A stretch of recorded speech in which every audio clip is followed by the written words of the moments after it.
बात आज उसी पर होगी।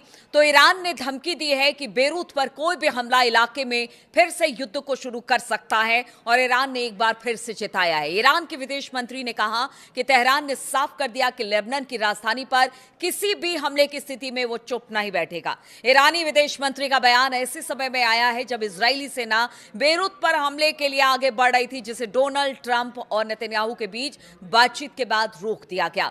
लेबनान के अल मायादीन टीवी से बात करते हुए आरक्षी ने बताया कि इजरायल ने जब बेरूत पर हमला करने की धमकी के बाद ईरान ने निर्णायक रुख अपनाया था। उन्होंने कहा कि तेहरान ने संभावित जवाबी हमले के लिए अपनी सेनाओं को पूरी तरह अलर्ट पर रखा हुआ था।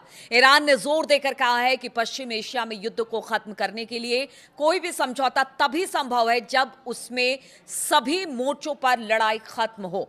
इसमें लेबनान भी शामिल बताया जा रहा है। अब दूसरी बड़ी खबर आपको बताते हैं। ईरानी विदेश मंत्री की धमकी ऐसे समय में आई है जब अमेरिका और ईरान में बार बार एक दूसरे पर हमले हो रहे हैं और इसमें लोगों की जान जा रही है। कुवैत के अंतर्राष्ट्रीय हवाई अड्डे पर हुए ड्रोन हमले में एक भारतीय नागरिक की मौत की भी अब पुष्टि हो गई है और 63 लोग इसमें घायल हुए हैं। इस हमले का डरावना वीडियो भी अब कुवैत ने जारी कर दिया है और कमाल की बात देखिए ये कि अमेरिका और ईरान दोनों एक दूसरे पर आरोप लगा रहे हैं कि उनके हथियारों ने यह तबाही मचाई है। इस घटना ने पूरे क्षेत्र में हालात को बेहद खतरनाक और बदतर बना दिया है। लगातार अब गहरा तनाव इसे लेकर बनता चला जा रहा है। अमेरिका की सेंट्रल कमांड यानी सेंटकॉम के मुताबिक ईरान के दावों को पूरी तरह से खारिज किया है और कहा है कि कुवैत हवाई अड्डे पर हुई तबाही के लिए ईरान जिम्मेदार है। सेंटकॉम ने कहा कि ईरान का यह दावा कि धमाका अमेरिकी मिसाइल इंटरसेप्टर की वजह से हुआ पूरी तरह से गलत है।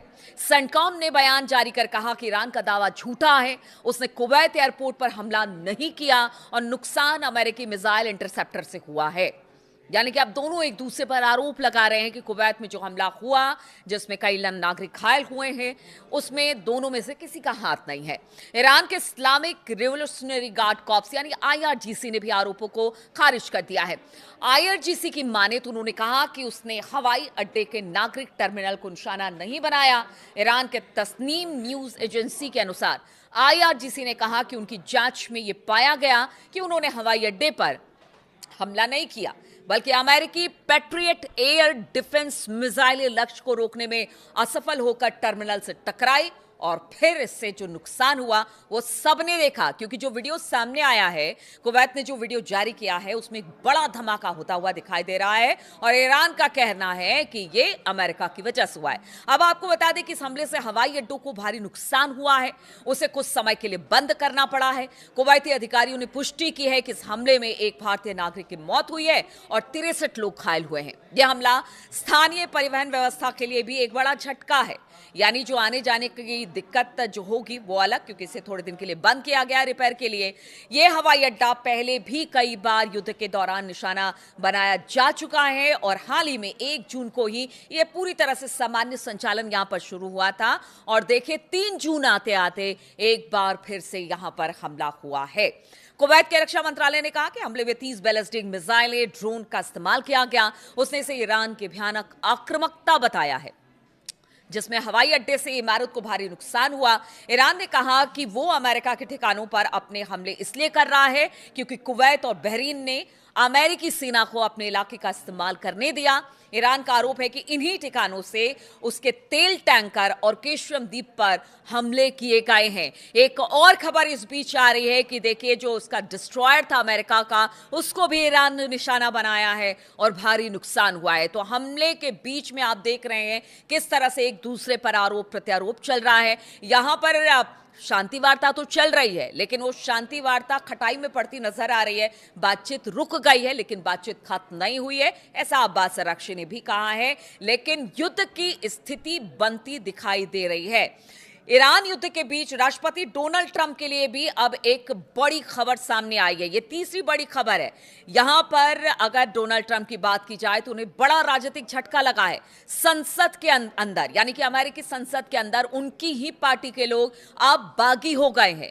अमेरिका की प्रतिनिधि सभा हाउस ऑफ रिप्रेजेंटेटिव ने प्रस्ताव पास किया है जो अमेरिकी सैनिकों को ईरान युद्ध से वापस बुलाने की बात करता है। अभी के लिए भले ये कदम प्रतीकात्मक है लेकिन इसमें ट्रंप की मुश्किलें बढ़ गई हैं। ट्रंप की अपनी पार्टी यानी कि रिपब्लिकन पार्टी के कुछ सांसद भी विपक्षी डेमोक्रेट्स के साथ नजर आए हैं।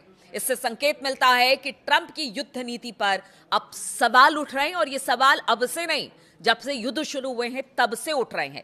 अमेरिकी प्रतिनिधि सभा ने बुधवार को एक प्रस्ताव पास किया जिसमें अमेरिकी सैनिकों को ईरान युद्ध से वापस बुलाने का आदेश दिया गया। ट्रंप की रिपब्लिकन पार्टी ने के जो 4 सांसद थे वो डेमोक्रेट्स के साथ मिलकर इस प्रस्ताव का समर्थन किया। यह प्रस्ताव 215 और 208 में पास हुआ और अब ये सीनेट में जाएगा, लेकिन अंत में इसे राष्ट्रपति के वीटो का सामना करना पड़ेगा, यानी कि ट्रंप के एक वोट से ये प्रस्ताव गिर जाएगा। लेकिन आप समझिए, अगर ये प्रस्ताव आया है तो मन में जरूर जो कांग्रेस है वहां की, उसके मन में यह जरूर है कि जो कर रहे हैं डोनाल्ड ट्रंप वो ठीक नहीं कर रहे हैं। डेमोक्रेट्स के विदेशी मामलों की समिति ने एक्स पर एक पोस्ट किया है और लिखा कि ये डोनाल्ड ट्रंप को अमेरिकी जनता की तरफ से एक साफ और जोरदार संदेश है कि अब ईरान में उनकी बहुत अलोकप्रिय और गैर कानूनी युद्ध को खत्म करने का समय आ गया है। यानी कि अब अमेरिका और खास तौर पर डोनाल्ड ट्रंप को ये जो लड़ाई है ईरान के खिलाफ उन्होंने छेड़ रखी है उसे बंद करना पड़ेगा। देखिए, जैसे जैसे नवंबर के जो मिड टर्म चुनाव है वो नजदीक आ रहे हैं, ट्रंप की राजनीतिक परेशानी बढ़ती नजर आ रही है। इसलिए ट्रंप है कि वो किसी फैसले पर पहुंच ही नहीं पा रहे हैं। बातचीत की बात करते हैं लेकिन दूसरी तरफ से हमला भी करते हैं, लेकिन ये उनके लिए परेशानी का सबब है। किसी भी अमेरिकी सरकार को जंग शुरू करने के 60 दिन के भीतर भीतर संसद की मंजूरी लेनी होती है, लेकिन ट्रंप की बात की जाए तो ट्रंप सरकार यही काम नहीं कर रही है। उनका कहना है कि ईरान के खिलाफ युद्ध तो पहले खत्म हो चुका है, जबकि सच्चाई यह है कि दोनों पक्षों के बीच अभी भी हमले हो रहे हैं और शांति वार्ता में कोई बड़ी प्रगति दिखाई नहीं दे रही है। यानी जस की तस स्थिति बनी हुई है, बातचीत आगे नहीं बढ़ रही है। लेकिन अमेरिका है कि कह रहा है कि युद्ध खत्म हो गया। युद्ध कैसे खत्म हो गया? रोजाना हमले हो रहे हैं, अमेरिका के डिस्ट्रॉयर को निशाना बनाया गया है, इधर उसके बेसिस को निशाना बनाया जाता है, उधर अमेरिका कहता है कि उनकी तरफ ईरान का जहाज आ रहा था, वो हमले कर रहे हैं। तो इसको क्या माना जाए?